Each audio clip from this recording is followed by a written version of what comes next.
Ito na guys. Hindi ko alam yung truck namin na sinasakyan kung saan namin sasalubungin yun. Wala bang sobra yun sa 40? Ha? Walang... Ay, bakit mga kung sita ng bini-bini? hindi na piso-piso? Sige, yan mo lang. Oh, yan guys, oh. Ito yung entrada ng gate namin. Talagang, ano pa talaga? Baha pa talaga. Yan. Dito na kami. Ayan.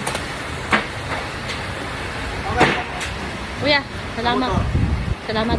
Hindi yung truck, hinihintay namin yung truck. Kaya nga po, kumapya pa darating po yun. Okay.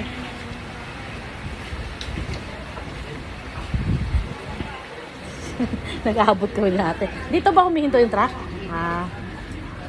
Ayun, ang dami naghihintay para sa truck.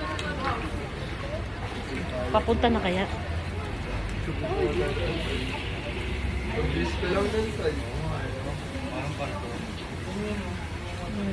Ito yung Agora, palengke.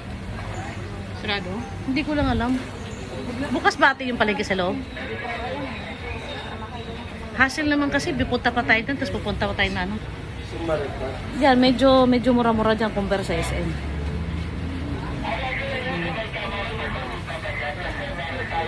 Nanakit na akong tail eh. Yan. Oh, namaga na nga oh. Sa babad pa kahapon. Yan, ito guys, mga naghihintay dito sa truck. Ang Innova, nakaano na siya oh. Mataas kasi. Ayan oh, nakatawid na siya. Sige, nakatawid din dito. Ha? Kasi nakatawid sila yun. Oo. Pagdating dun, di talaga pwede na.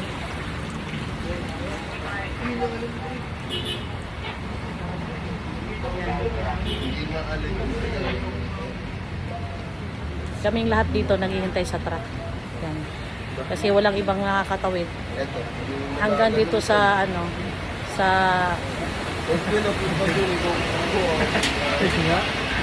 sa may bandang simbahan, hindi pa talaga possible. Mga tataas kasi sila eh, mga ganyan Fortuner. Akyat talaga yan.